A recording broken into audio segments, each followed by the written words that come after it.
comment ça va? Bon, alors, enfin, je vous parle de ce que j'ai derrière moi. Alors ça, c'est le livre de mon jardin. Et on va commencer par quelques images sur l'Yves Commun que j'ai rencontré donc, lors d'un bivouac avec les Varois. Et je vous fais un petit peu de blabla dessus. Et ensuite, on reviendra sur celui-là. À tout de suite. Allez, c'est parti. Nous voyons ici donc l'Yves Commun, Taxus baccata, que j'ai donc eu l'occasion de croiser durant un bivouac dans le Var, sur la montagne de Sainte-Baume. On voit que les aiguilles, là, enfin vous le verrez par rapport à la suite, sont vraiment alignées parfaitement, comme le sapin. Et donc du coup, c'est ça qui porte à confusion. Heureusement qu'il y avait les fruits sur celui-ci, ce qui m'a permis de l'identifier. Ensuite, évidemment, en regardant mieux l'écorce, etc., en sentant les feuilles qui ne sentent rien, d'ailleurs, j'ai eu confirmation. De toute façon, les fruits donnent confirmation tout de suite. Mais là, je voulais vous montrer ces images parce qu'on voit bien le plat, en fait, des feuilles et de part et d'autre, contrairement à la suite du mien. Donc, c'est un autre taxus. Donc ça fait partie de la famille des conifères, alors que ça fait même pas de cône. Ça fait partie des résineux, alors qu'il n'y a même pas de racines. Donc c'est un arbre très très particulier qui m'intéresse beaucoup. Alors revenons à nos moutons. Le mien, ici je vais vous montrer plus en détail par rapport à l'Yves Commun que nous avons vu donc, dans les images précédentes. Sachant que l'Yves Commun, c'est celui qu'on trouve le plus à l'état sauvage. D'ailleurs, c'était la première fois que j'en voyais un chez les Varois. Et du coup, c'est pour ça que je ne l'ai pas reconnu sur le coup. J'ai cru que c'est du sapin et puis c'est... Enfin bref, donc faites gaffe. Au niveau des aiguilles qui ressemblent vraiment à du sapin. Donc le mien, il est particulier. Vous avez vu qu'il était tout en colonne. On va prendre côté soleil quand même. Son petit nom, c'est l'Yves fastigié, Taxus baccata fastigiata. Et ouais, l'air de rien que ça. Et il est particulier par sa forme donc colonnaire, comme je disais, compacte, étroite, bon évidemment toujours avec un feuillage persistant. Voilà, sauf que contrairement à l'Yves commun, les aiguilles en fait sont plus style feu d'artifice, vous voyez, ça part plus d'un point. C'est un petit peu différent au niveau mise en place des aiguilles. Alors si on regarde comme ça ressemble beaucoup quand même. Bon alors la caractéristique c'est toujours les aiguilles extrêmement plates, d'accord, vraiment plates. Hein. Je le répète si je ne l'ai pas déjà dit, il n'y a absolument pas d'odeur. Alors pour celui-là il n'y a pas du tout de trait en dessous. Alors que sur l'Yves commun j'en avais vu un petit peu des traits blancs comme le sapin, alors il faut faire gaffe, mais il n'y a absolument pas d'odeur. Donc je vous rappelle que les feuilles sont toxiques, etc. Et donc sur celui-là il n'y a pas spécialement beaucoup d'aril, j'en ai un peu, ça y est, trouvé. Donc elles sont là. Celui-là il est très curieux parce qu'il n'y en a quasiment pas, et voilà, il y en a juste un tout petit peu là. Faut vraiment les chercher. Alors je vais vous faire un peu de blabla là maintenant sur ces images. Sur l'Yves, donc qui est un symbole de longévité, car les plus vieux spécimens ont bien plus de 1000 ans, voire plusieurs milliers d'années. Mais c'est un arbre dont l'âge est très difficile à déterminer, car l'intérieur du tronc s'évide en vieillissant, et on n'a donc plus les cernes de croissance à l'intérieur, on n'a que celles de l'extérieur. Sinon, la qualité de son bois lui a valu d'être le premier arbre à utiliser pour fabriquer des armes, dont le grand arc en Angleterre. Mais sa toxicité, qui a engendré beaucoup de décès, par exemple pour le bétail ou les chevaux dans les cimetières, lui a valu d'être souvent abattu en fait.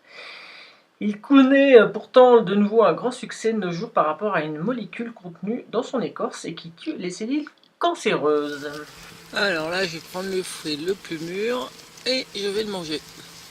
Mais attention, faut pas manger la partie au milieu, le noyau. Moi, je suis rentré dans mon garage et ça caille aujourd'hui, c'est un truc de fou. Désolé, c'est moins joli, mais c'est comme ça. Donc j'ai pris la fameuse aride, comme je vous ai dit. Et c'est comestible, sauf le noyau. Je vous montre. Mettez dans la bouche. Vous retirez le noyau. Voilà. Il est là. D'accord. Et il n'y a que cette partie rouge là, du noyau. Un peu gélatineuse, un peu morveuse. Un petit peu comme si vous aviez... vous voyez, toussé. Mais un petit peu sucré. Bon là, elle n'était pas très sucrée. C'est pas mauvais, mais c'est pas bon non plus. On en fait des confitures. Et voilà, ça c'est comestible. C'est le seul truc comestible. Tout le reste est toxique. Je le répète, hein, je n'arrête pas de le répéter. Mais voilà, c'est un arbre particulier. Mais voilà, faut pas l'oublier. Hyper toxique. Donc le voilu, le voileau, le petit noyau. Si méchant. Donc celui-là il est petit. Il est vraiment pas gros. Hop. Ça ressemble. Mais c'est hyper toxique. Donc surtout pas l'avaler. Je vous dis, 4-5 vous êtes morts. Hein. Donc hein, c'est pas négligeable. Alors j'ai dénudé un petit peu une branche pour que vous voyez mieux les aiguilles. Donc il y a un côté vert foncé d'un côté et vert plus clair de l'autre. Hein.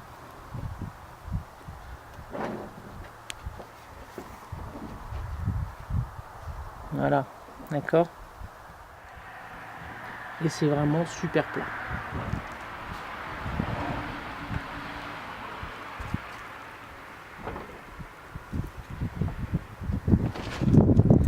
Voilà, on voit des sortes de petits bourgeons. Je pense que c'est les bourgeons des futures feuilles aussi.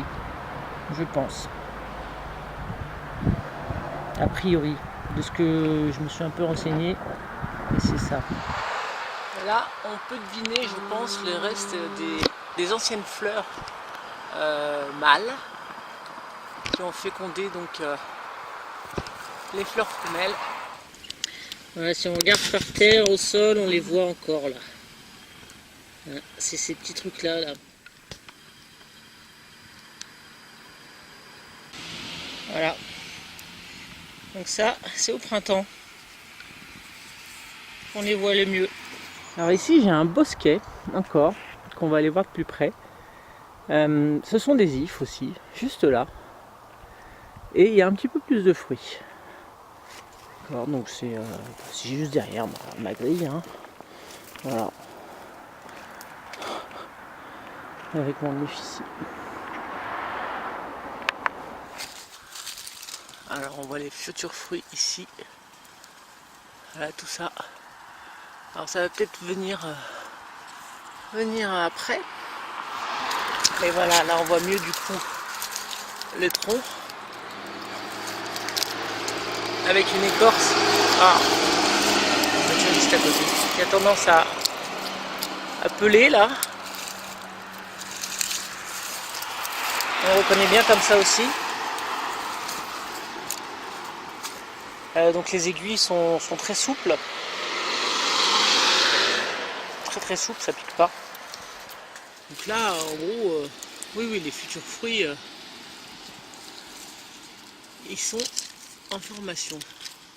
C'est marrant parce qu'on voit limite que le noyau en fait. Et la partie pulpeuse se fait après. Et ben voilà, cette vidéo s'arrête là. J'ai pas fait le tour, je pense, mais déjà, si vous savez ça, si vous arrivez un petit peu à regarder autour de vous, voir où est-ce que vous voyez des ifs, c'est la période là, regardez, parce que c'est là où il y a les ariles, donc c'est vraiment maintenant où il faut apprendre à les reconnaître. Après, c'est plus dur sans fruits. Si vous faites ça maintenant, repérez les endroits où vous en voyez, etc. Là, pour le coup, vous pourrez plus confondre. Et c'est pour ça que cette vidéo est importante maintenant, finalement, que je la fasse maintenant. Ou vous essayez carrément même sans fruits. hein, ça peut être intéressant aussi. Je sais pas si je l'ai dit, un arbre très très bon pour l'ébénisterie. On faisait des arcs. Enfin bon, vous trouverez, vous allez même sur Wikipédia, là, vous lisez l'article, il est bien fichu, et il n'y a pas de souci. Voilà. Il y a éventuellement aussi une vidéo, je vous mets le lien. Elle est un peu longue, mais elle est intéressante, surtout au niveau du cancer, donc de la molécule par rapport au cancer. Voilà. Voilà, je ne pouvais pas parler de tout dans cette vidéo. Le tout, c'est le plus important, c'est vraiment que vous appreniez à le reconnaître. Et donc, je les répète, c'est l'odeur, pour moi, le plus gros critère d'identification. Vous froissez les feuilles, il n'y a pas d'odeur, méfiance. Pas d'infusion, surtout pas. Sur les conifères, j'ai toujours pas fait l'épicéa. Je m'en suis aperçu, voilà, je m'en suis aperçu. À la limite, au printemps, non, peut-être avant, on verra, mais au printemps c'est intéressant. Pour le sirop avec les jeunes bourgeons, je vous en ai un petit peu parlé dans mon sirop aussi, je vous mets le lien de la vidéo, mais finalement je ne vous avais pas trop parlé des caractéristiques. Et il faut quand même que je vous en parle, parce que c'est aussi très commun comme arbre, et par contre là, comestible, on fait des sirops, c'est sympa, des tisanes, des infusions, etc. On pourra parler du cèdre aussi un petit peu, et puis thuya, des choses comme ça, éventuellement. Hein.